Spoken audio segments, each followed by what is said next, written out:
guys, Toby here, back for another video, and in today's video I have got a cracking story to tell you about the last weekend that just went past, and a bit of a fun expedition adventure that I had. So without further ado, let's jump right into it. So as you could probably tell by the title and thumbnail, this involves a Tyre and the countryside, and rolling this Tyre 10 kilometers across the countryside.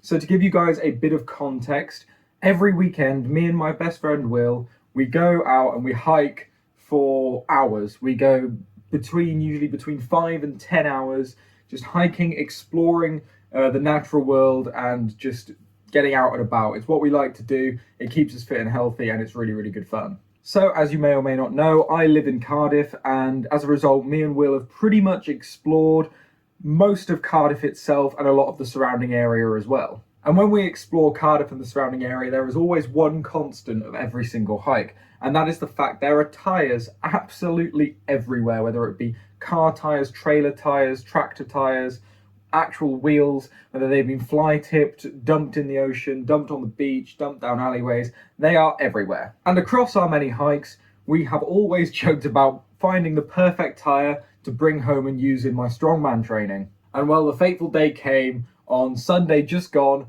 We found the perfect tyre. So we had been walking by this point about an hour and a half to 2 hours, and we were exploring some woodland on a mountain nearby Cardiff. And we see, half buried, covered in moss, a completely perfect tyre for what I need for my training. So I go over to it, flip it up, and it's covered in mud, covered in moss, and pretty heavy. And we decide, should we just take it with us for a bit, see how hard it is to carry, how hard it is to roll, and maybe get it back to Cardiff if we're lucky. So by this point, we really didn't have any intention of making it all the way back to Cardiff with this tyre. We were actually thinking about stashing it somewhere and then coming back to it with a car once we have a car up in Cardiff. Now, I do drive, but my car's back at my parents' house because I don't really use it too much in Cardiff, and I don't have anywhere to park it at the minute. So yeah, I don't have the car up here, so I was gonna stash it away and hope it was there when I have the car. But about half an hour goes by of us rolling this tyre, and we found that it's actually not too hard of a task. So we are rolling it through the forest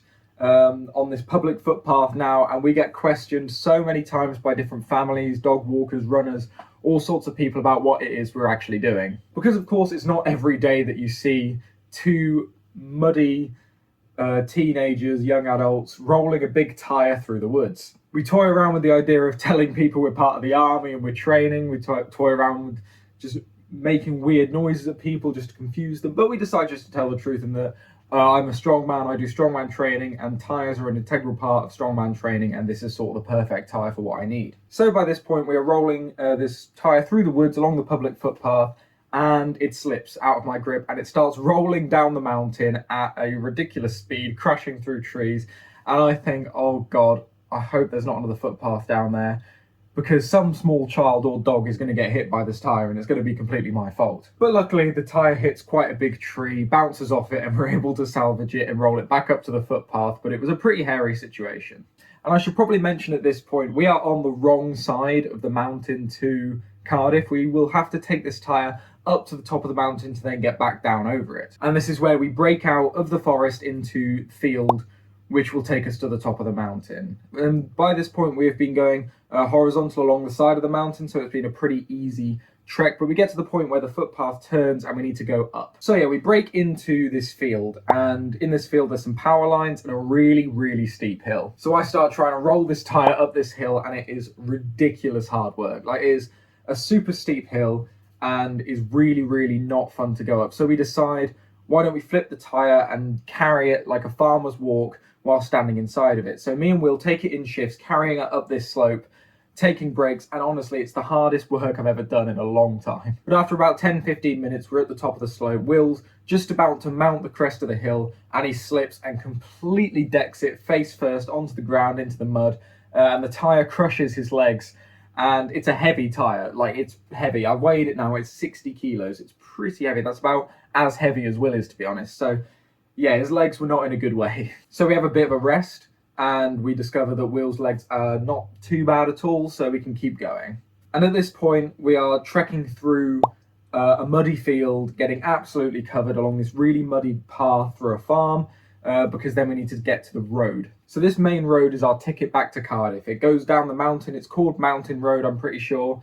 And again, it goes down the mountain right into Cardiff, straight back home. And the good thing about this road is that there is a pavement that goes all the way down into Cardiff. So we're not having to worry about getting hit by any cars or anything because we have the pavement to walk on. But yeah, the problem was we thought going downhill would be much easier than going uphill. But that came as a bit of a shock where we found out it wasn't that simple, because obviously we can't just let this tyre roll down the mountain and catch it at the bottom, because we're on a main road and that could definitely cause a few car accidents if we just let this tyre go. So me and Will take it in turns using our hands to slow the tyre, creating friction obviously and not letting it roll too fast. But we quickly found that this was a terrible idea, as we both burnt our fingertips pretty much off. So now my fingers are pretty sore from the friction, and Will's are pretty much blistered, I think. So really not a good plan. So after our hands are burning and we've taken it in turns getting it about halfway down the hill so far, we decide we're gonna have to carry it again. So I get back inside, farmers walk it down the hill, and we decide that this is not the way to do it. This is way too tiring, we're never gonna make it. And then I have the great idea of getting a big stick that's about this thick, so it's not going to snap, putting it through the tyre, and me and Will on either side holding the stick and just letting the tyre roll, and obviously the stick's acting as an axle and not letting the tyre roll away. And so we are plain sailing down this hill now, alongside the main road where people are whizzing past in their cars, no doubt giving us funny looks, some passengers even filming us and laughing, because it's not every day you see two guys covered in mud rolling a big tyre down a hill with a stick. But anyway, we reach the bottom of the hill, and there's a big roundabout at the bottom, which we have to cross a couple lanes to be able to get back into Cardiff. So we're waiting on the side of this roundabout with the tyre, and a car pulls up with the windows down, passenger filming, in a very thick Welsh accent asking us what the hell it is we're doing. And now we're on a very busy road, so the cars are loud. I can't barely understand his accent because it's really thick and I struggle anyway. So we're trying to have a conversation. It's not really making much sense. And meanwhile, traffic is backing up around the roundabout because he's blocking off traffic. So what he does is he goes back round the roundabout and continues our conversation when he gets back around. And at this point, traffic starts backing up again and it's all turning a bit pear-shaped. So I just send him on his way and we keep going. This is when we see the sign into Cardiff and we think we've nearly made it. We've nearly made it back. But little did I know this would be the longer point of the journey now. Coming down the mountain was not difficult whatsoever. There were no pedestrians. All we had to worry about was people looking at us from their cars, not being questioned, just going straight down the hill. But from the sign saying welcome to Cardiff, there was still about maybe an hour and a half's walk through town. And this is where it started getting a bit tricky, because every 5 minutes people would stop us and ask us what we're doing with this huge tyre. We're covered in mud, and in the countryside that looks a bit more acceptable because maybe we're farmers, maybe we're whatever.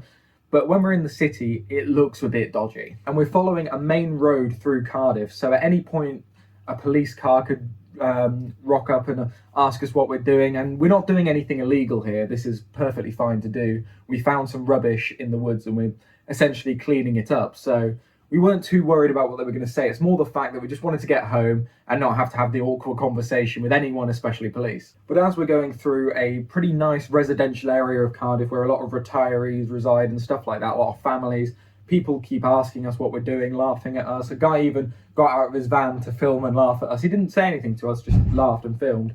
But yeah, as we're going through the residential area, we're making pretty slow progress, but we're making progress nonetheless. At this point, we've abandoned the stick because the pavement's quite narrow and there's a lot of pedestrians, and we're just taking it in turns, rolling it by hand because it's pretty flat ground. Finally, we make it into the student area of Cardiff where I live, and this is where no one questions you, because we're students, they're students, they understand that random crap goes on here every single day, so no one questions what we're doing. We just roll this tyre through the student area, no problem. But yeah, caked in mud, completely exhausted. 6 hours later, we arrived back at my house. We set off 6 hours previously on a hike that was supposed to be a chill one, getting back into it, and we come back 6 hours later covered in mud with a giant tyre. And now this tyre is part of the home gym and we use it in training pretty much every day. It's really good piece of kit. So I'm very happy that it happened.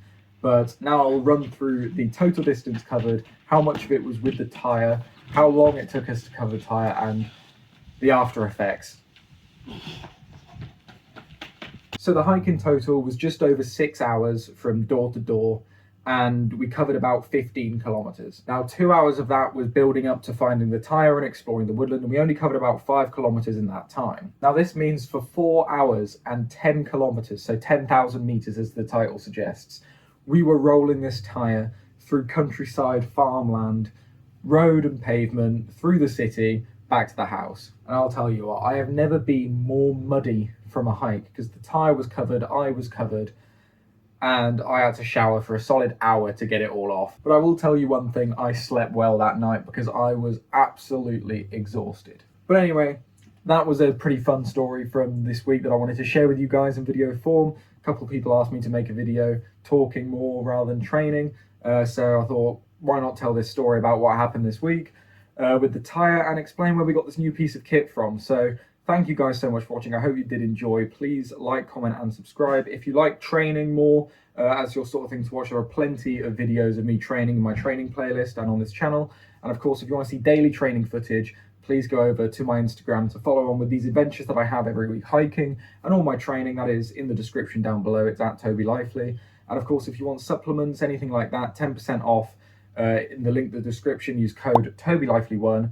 And yeah, thank you so much for watching. We're nearly at 100 subscribers, so thank you ever so much for watching once again, and I will see you in the next video.